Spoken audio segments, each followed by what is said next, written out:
సమావేశానికి నాతో పాటు మీరు అభిమానంగా పిలుచుకునే గృహ నిర్మాణ శాఖ మంత్రివర్యులు పొంగులేటి సీనన్న గారిని, ఖమ్మం జిల్లా ఇన్ఛార్జ్ మంత్రివర్యులు వాకిటి శ్రీహరి గారిని, అదేవిధంగా ఖమ్మం జిల్లా పార్లమెంట్ సభ్యులు రామసాయం రఘురామరెడ్డి గారిని, మహబూబాబాద్ పార్లమెంట్ సభ్యులు కేంద్ర మాజీ మంత్రివర్యులు మిత్రులు బలరాం నాయక్ గారిని, అదేవిధంగా పెద్దలు కోరం కనకయ్య గారిని, పాయం వెంకటేశ్వర్లు గారిని, రాగమై దయానంద్ గారిని, తెల్లం వెంకట్రావు ఎమ్మెల్యే గారిని, మిత్రులు రామ్దాస్ నాయక్ గారిని, అదేవిధంగా కార్పొరేషన్ చైర్మన్లు, హౌసింగ్ శాఖ అధికారులు, జిల్లా కలెక్టర్లు, ప్రాణ సమానులైన కాంగ్రెస్ పార్టీ కార్యకర్తలు వేలాదిగా తరలి వచ్చి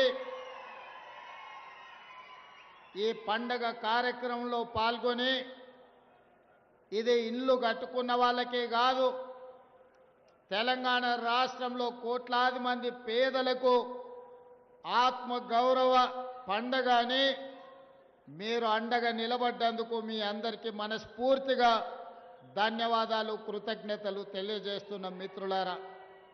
మీకందరికీ తెలుసు, ఆనాటి మొట్టమొదటి తెలంగాణ ఉద్యమం ఈ ఖమ్మం జిల్లాలోనే పాల్వంచలోనే బీజము పడ్డది. 1969లో చైతన్యం కలిగిన ఖమ్మం జిల్లా ప్రజలు మా రాష్ట్రం మాకు కావాలి, మా నిధులు మాకు కావాలి, మా ఉద్యోగాలు మాకు కావాలి అని తెలంగాణ ప్రజలకు ఒక దశ దిశను చూపించి ఈనాటి తెలంగాణ రాష్ట్ర సాధనలో ఖమ్మం జిల్లా యొక్క ప్రత్యేకతను చాటుకున్నారు. అలాంటి చైతన్యం కలిగిన ఈ జిల్లా ఎప్పుడు ఏ సమస్య వచ్చినా తెలంగాణ రాష్ట్రంలో మొట్టమొదటగా స్పందించే జిల్లా ఈ ఖమ్మం జిల్లా. అలాంటి ఖమ్మం జిల్లాలో మొన్న జరిగిన శాసనసభ ఎన్నికల్లో, ఆ తర్వాత జరిగిన పార్లమెంటు ఎన్నికల్లో సోనియమ్మ నాయకత్వంలో కాంగ్రెస్ పార్టీని మీరు అండగా నిలబడి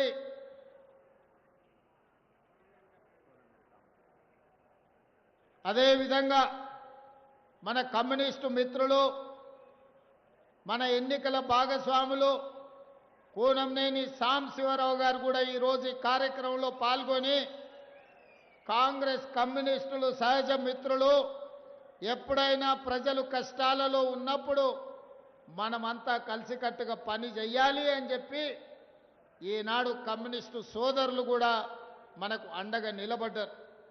మిత్రులారా, ఈరోజు ఇది ఎన్నికల కోసమో ఓట్లు అడగడం కోసమో ఏర్పాటు చేసుకున్న సమావేశం కాదు.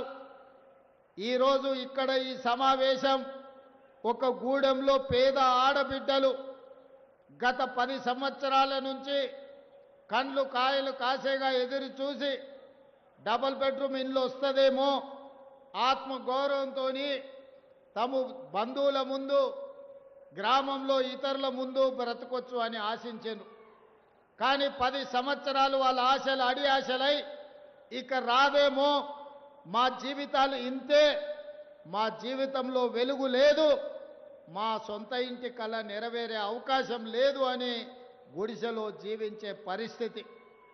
అందుకే ఆలోచన చేసినాం. ఇవాళ మిమ్మల్ని అందరినీ ఆలోచన చేయమని నేను అడుగుతున్నా. ఆనాడు పేదవాళ్లను, పేదవాడి ఆత్మగౌరవాన్ని నిలబెట్టాలని శ్రీమతి ఇందిరాగాంధీ గారు రోటీ కప్డా ఔర్ మఖాన్ అని ఒక స్లోగన్ తీసుకొని పేదలకు పట్టెడు అన్నం పెట్టాలి, వాళ్లకు సొంత ఇల్లు ఉండాలి అని చెప్పి ఆనాడు శ్రీమతి ఇందిరాగాంధీ గారు కార్యక్రమాన్ని తీసుకున్నారు. వాళ్లకు పేదలకు ఆనాడు కట్టుకోవడానికి బట్టలు లేకపోతే వాళ్లకు సొంతంగా రాష్ట్ర ప్రభుత్వం నుంచి బట్టలు అందించాలి అని ఆనాడు శ్రీమతి ఇందిరాగాంధీ గారు నిర్ణయం తీసుకున్నారు. కాలక్రమేణా ప్రజలలో చైతన్యం వచ్చింది. ఆర్థిక పరిస్థితులు మెరుగుపడ్డా పేదలకు మాత్రం సొంత ఇంటి కళ నెరవేరలేదు. మరి ఆ సొంత ఇంటి కళను పేదల యొక్క ఆత్మగౌరవాన్ని నిలబెట్టడానికి 2004 సంవత్సరంలో సోనియా గాంధీ గారి నాయకత్వంలో మీ అందరి మనందరి అభిమాన నాయకుడు డాక్టర్ వైఎస్ రాజశేఖర రెడ్డి గారు సుదీర్ఘ పాదయాత్ర చేసి తండాలలో, గూడాలలో, మారుమూల పల్లెల్లో పేదలను కలిసి పేదల సమస్యలు తెలుసుకొని ఆ సమస్యల్లో భాగంగా సొంత ఇంటి కళ ఒక బలమైన ఆకాంక్ష అని వారు గుర్తించారు. అందుకే ఆనాడు డాక్టర్ వైఎస్ రాజశేఖర రెడ్డి గారు ఇందిరమ్మ ఇండ్ల పథకాన్ని ప్రారంభించడమే కాదు, సాచ్యురేషన్ మోడ్లో ఇస్తామని, ప్రతి పేదవాడికి ఇల్లు లేని వాడికి సొంత ఇల్లు ఇస్తామని 10 సంవత్సరాలలో 25 లక్షల ఇల్లు తెలంగాణ రాష్ట్రంలో పేదలకు అందించి కాంగ్రెస్ పార్టీ ప్రతి సంవత్సరం 2.5 లక్షల ఇందిరమ్మ ఇండ్లు ఆనాడు ఇవ్వడం జరిగింది. నేను ఇవాళ అడుగుతున్న మిత్రులారా, 2023లో జరిగిన ఎన్నికల సందర్భంగా ఆనాటి ముఖ్యమంత్రికి సవాలు విసిరిన, పదే పదే విమర్శిస్తుంటే కాంగ్రెస్ పార్టీ ఏమీ చెయ్యదు అని మన మీద అబాండాలు వేస్తుంటే నేను ఒక సవాలు విసిరిన ఈ ఖమ్మం గడ్డ మీద నుంచి ఆనాడు, ఇందిరమ్మ ఇండ్లు ఉన్న గ్రామంలో మేము ఓట్లు అడుగుతాం, డబుల్ బెడ్రూమ్ ఇండ్లు ఉన్న గ్రామాలలో మీరు ఓట్లు అడగాలి. ఒకవేళ ఏ నియోజకవర్గంలో అయినా మీకు డిపాజిట్లు వస్తే తప్పకుండా చంద్రశేఖరరావు గారు మమ్మల్ని మన్నించమని, క్షమించమని నేను అడుగుతాను సవాలు విసిరిన. నేను ఇవాళ ఈ వేదిక మీద నుంచి ఒక మాట చెప్పదలుచుకున్నా. హనుమాన్ల గుడి లేని గ్రామం ఉండొచ్చు, హనుమాన్ల గుడి లేని గూడెం ఉండొచ్చు, కానీ ఇందిరమ్మ ఇండ్లు లేని గ్రామము, గూడెము, తండాలు లేవు అంటే ఇందిరమ్మ ఇండ్లు తండాలలో, గూడాలలో, మారుమూల పల్లెల్లో, రాజీవ్ స్వగృహ పేరు మీద పట్టణాల్లో పేదవాళ్లకు ఇండ్లు ఇచ్చే ఆత్మగౌరవాన్ని నిలబెట్టింది కాంగ్రెస్ పార్టీ అని చెప్పి నేను ఈ సందర్భంగా చెప్పదలుచుకున్నా. అందుకే ఆనాడే నిర్ణయించుకున్నా, ఏది ఏమైనా అక్కడి సూర్యుడు ఇక్కడ మొలిసినా, ఎవరు అడ్డం పడ్డా, ఎవరు అడ్డుకున్నా ప్రతి పేదవాడికి ఇందిరమ్మ ఇల్లు ఇవ్వాలి, ఆ ఇల్లు కట్టుకోవడానికి 5 లక్షల రూపాయలు ఇవ్వాలని ఆయనలో నిర్ణయం తీసుకున్నా. మేము ఆశించినట్టుగానే, మీరు ఊహించినట్టుగానే ఇందిరమ్మ రాజ్యం ఏర్పడ్డది. మరి ఇందిరమ్మ రాజ్యం వచ్చిన తర్వాత ఈ పని చెయ్యాలి అంటే నాకు కూడా బలమైన పని చేయగలిగిన సమర్థుడైన మంత్రి ఉండాలి కదా అని నేను ఆలోచన చేసిన.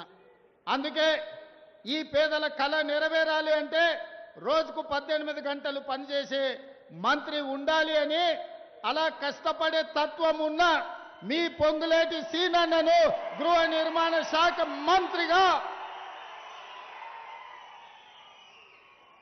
ఈ శాఖ వారు అడగలే, రెవెన్యూ శాఖ వారు అడగలే, మీకు ధరని దయ్యంలాగా పట్టుకున్నది, ఈ దయ్యాన్ని పొలిమేరలు దాటించే వరకు తరమాలే, ఈ కొరివి దయ్యాన్ని పాతరెయ్యాలి అని అంటే భూభారతి తేవాలి, భూభారతి తేవాలి అంటే ఒక రైతు బిడ్డ ఉండాలి అని పొంగులేటి సీనన్నను రెవెన్యూ మంత్రిగా పెట్టడమే కాదు, పేదవాడి కళ నెరవేరాలి అని అంటే గృహ నిర్మాణ శాఖ కూడా వారే మంత్రి ఉండాలి అని ఢిల్లీలో సోనియా గాంధీని, రాహుల్ గాంధీని, ప్రియాంక గాంధీని, మల్లికార్జున్ ఖర్గే గారితో మాట్లాడి నేను ఈ 2 శాఖలు పొంగులేటి సీనన్నకు బాధ్యత ఇచ్చిన.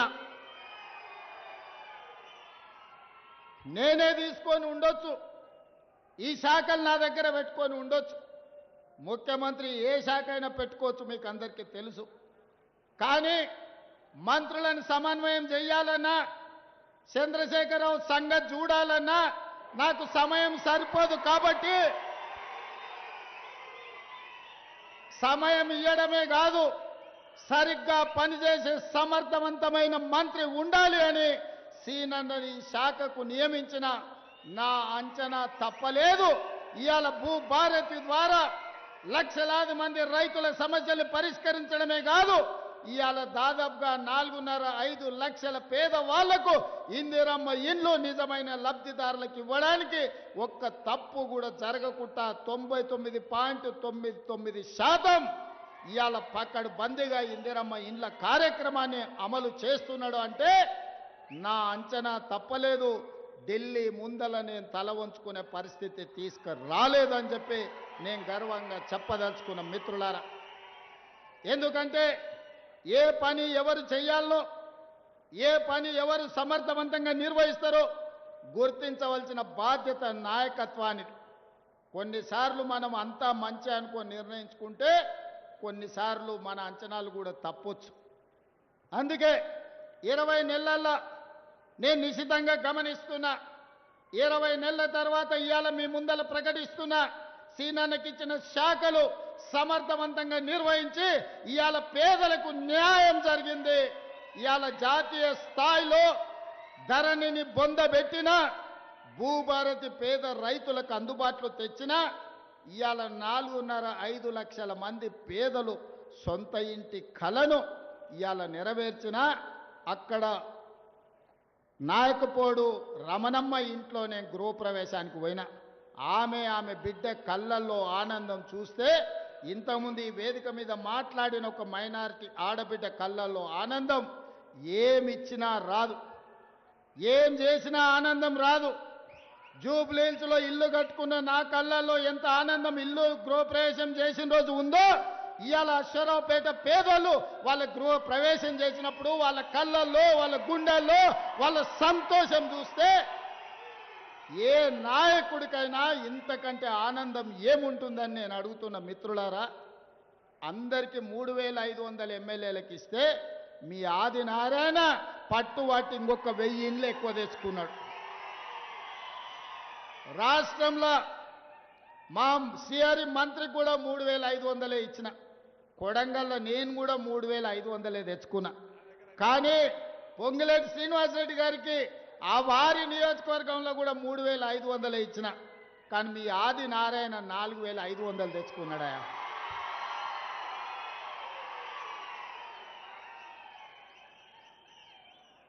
కొంతమంది నాయకులకు పేదరికం ఒక ఎక్స్కర్షన్ లాంటిది.